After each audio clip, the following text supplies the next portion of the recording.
Hello, and welcome back to Novel Gaming. I'm Doug. I'm Katie. And we are talking about 2023's Thirsty Suitors, a game developed by Outer Loop Games, which is a minority-led, fully distributed indie game studio that creates accessible games with depth about underrepresented cultures and themes. That is how they describe themselves, and it certainly comes through in this game. And it is published by Annapurna. It's available on pretty much all the major platforms, so you got no excuse not to check it out. Yeah. And it's pretty cool, as I think we'll get into. But yeah. Any sort of one-sentence description-y type thing right off the top? Yeah, I was thinking about this, and what I came up with was a game about a young queer woman who is on a reconciliation tour in her hometown with family and friends, and she skates, cooks, and lifts weight and dances. Oh, yeah. Lots of ands. Oh, yeah. And I don't know where else to fit this. Maybe a old, colorful, queer game. Oh, yeah, yeah. At the start, and then the rest of whatever I said. How about you? What would you say? I mean, I think you nailed like the core of what I would have said, which is like the reconciliation tour. It's basically like a prodigal child story in a way, but if the prodigal child had to come back and like prove to everybody that they've still cared about literally anyone. Yeah. I think the only thing I would add is that the game is, and this makes sense given that studio and how they describe themselves, the game is extremely informed by the cultural backgrounds of the characters. So, I mean, there are some characters that it's not necessarily a huge part of what their story is, but at least for the protagonist, who we're seeing everything through, their family, their experiences, the expectations put on them are like very through the lens of a first generation couple of sisters with an Indian mom and a Sri Lankan dad. So that's like a thing that is just completely inseparable, I think, from a lot of the narrative. Definitely should have been part of that sentence. Absolutely. Like a huge thing. I mean, like, game. I think there's just so much it's hard to fit into one sentence because it truly is like a mashup of like 5 different things, like genres, just mechanically. So, and we're not going to do too many like story or character spoilers on this video. If you're looking for a more robust and spoiler-filled discussion, you can check out our podcast episode linked in the description below. And then as far as like stuff people might want to know about, I mean, most of it, I think, revolves around like relationship pain and mental health stuff. There's definitely like a decent amount at certain points of like really negative self-talk, which I know like, some folks don't like in their game. So it deals some with that, and then obviously some like family dynamic type stuff and those power dynamics and how those affect people's well-being.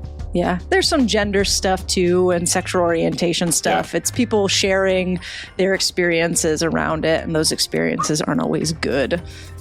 So that's another thing too. But it's all, I feel like, done in a way that is like caring still. The game isn't making it seem like it's okay when people are treated that way or anything. Right, and it tends to be, if this makes a difference for people, it tends to be background information that has informed how the character is where they are now, as opposed to like portraying it actively on screen. Yeah, great point. So, okay, mechanics first. There's so much going on in this game, and at first I was like, is this game too much? But then once I got into the rhythm, I was like, actually, they kind of pull it off, I think. Yeah. Yes. I like mechanically, when I first, stepped foot on that skateboard, I was like, uh-oh, this might be rough. But you like find the flow and you end up being able to navigate it just fine. Similar, you can adjust difficulty settings. I kept it at whatever it came at. And so the first time you get, I don't want to call them quick time events, but they kind of are, or like battle timed button presses. And the first time they happened, and still sometimes later, I would be totally caught off guard and just like miss it or not get it as super, Yeah. But, you eventually find a rhythm of like the mechanics of it. So it is a lot at once, and then you just kind of figure it out. Yeah, and you're right. There's a lot of stuff that you can sort of customize to your experience. They clearly care about making their games more accessible than other games. So, like, you can customize or maybe even just fully... I kept the settings the same, too. But I think you can do certain things that affect those battle time events. Especially anything that's, like, repetitive, I'm certain you could turn off. You also can auto battle at least to some degree. So like if you're really struggling with that, or you're just not like interested in that type of combat, but really are enjoying the story, that's a thing too. So there's plenty of stuff that you can do to customize.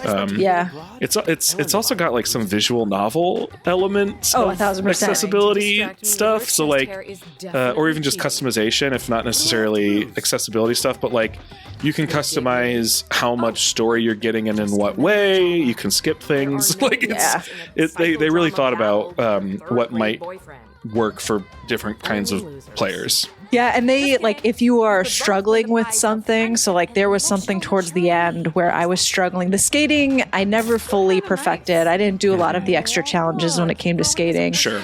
And towards the end, there was a track you had to skate in order to get to a boss. Yeah. And I, at one point, the wall jumps I was really struggling with, and I just kept dying. And they're like, Uncle Hinty, which is like, what a good name. Incredible. Pops up and is like, do you want to just like fast forward through this and not have to do it? And I was like, Uncle Hinty, I want to do it.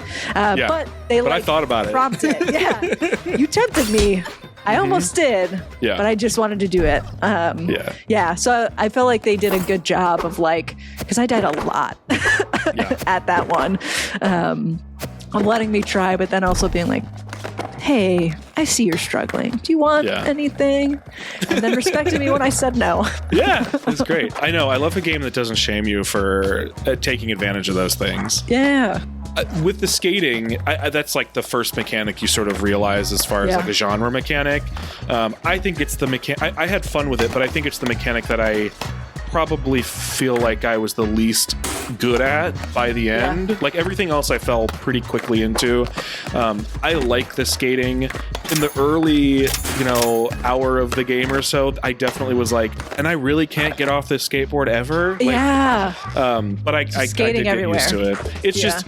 It's tough because like extreme sports games they can't be easy to make. So to have it just be like the mode of transportation, but like also incorporate tricks and stuff.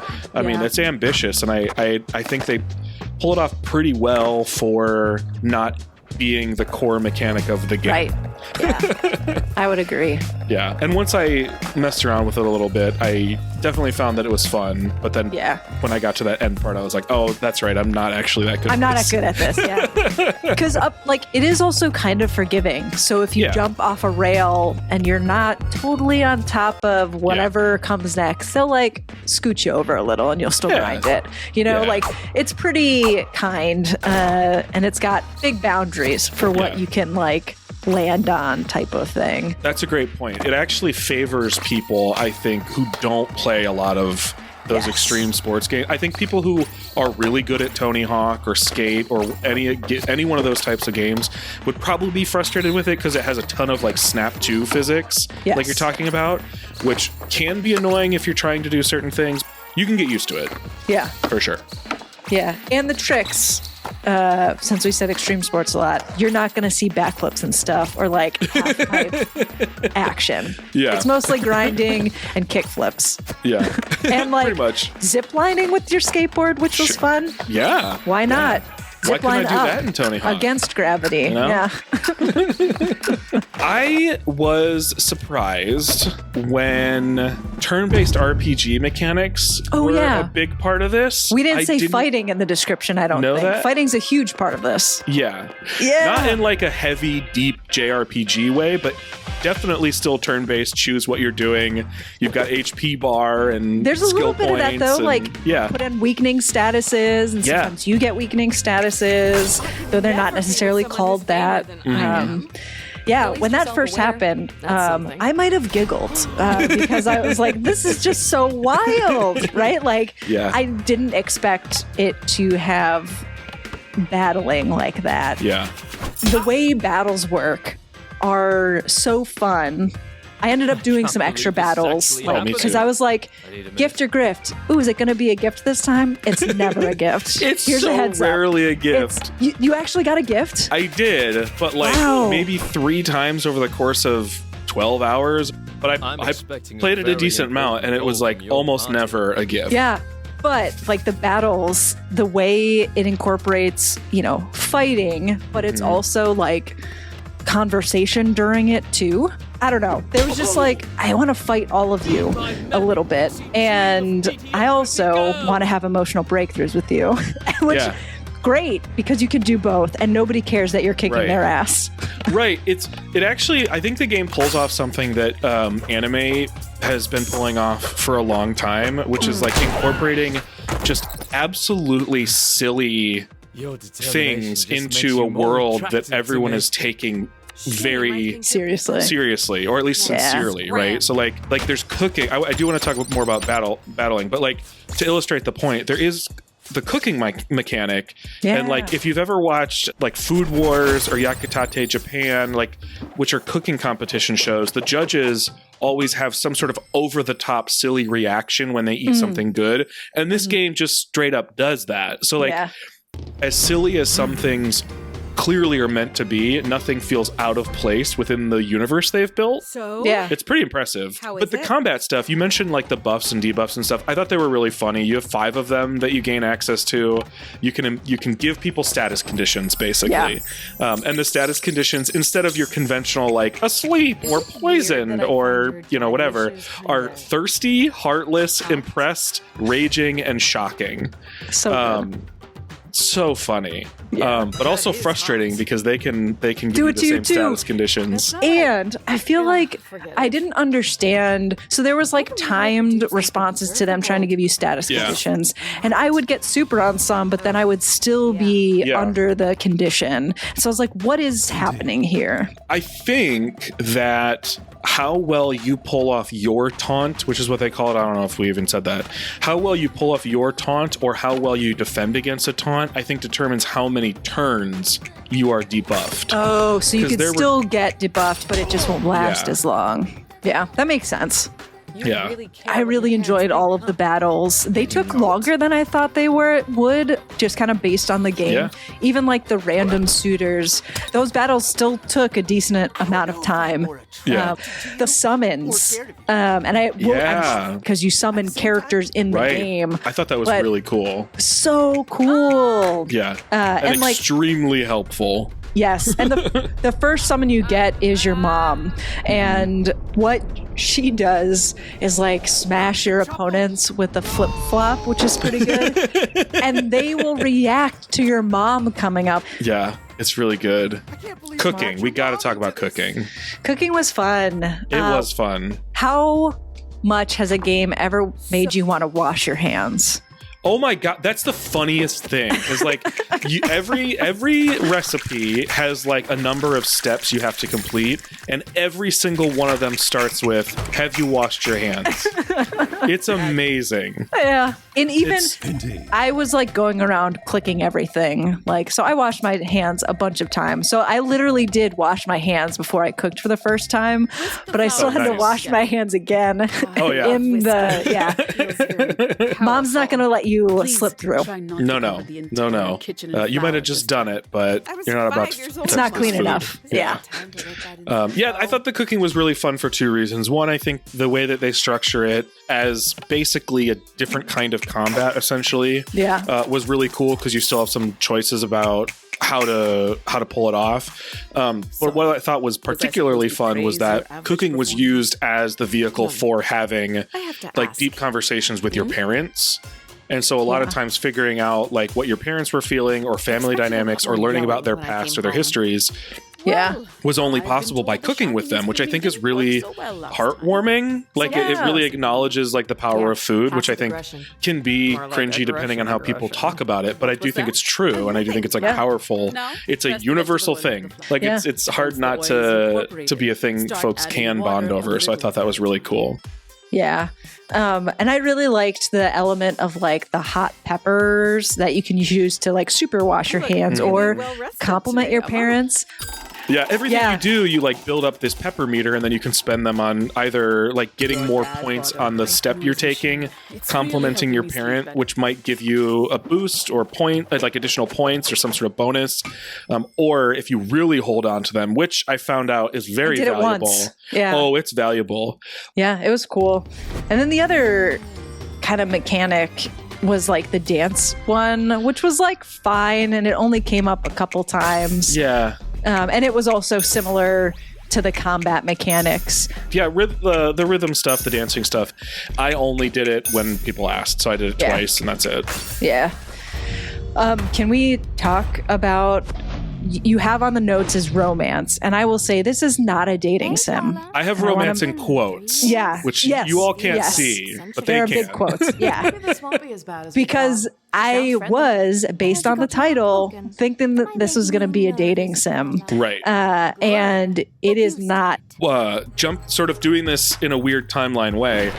At the end of the game, I was like, did I do something wrong? But it does make sense based, like, when you see the full picture, it makes sense. Yeah. Really such a good game. Yeah. Really big thumbs good. Up. I get it. Huge. So good. You're in charge. Yeah, really, really good stuff. Can't recommend it enough. I feel like there's something in here for lots of different people. And the stories of the characters are really good. Yeah. I feel like I this just is a feel like- game that can help people, like, become more empathetic.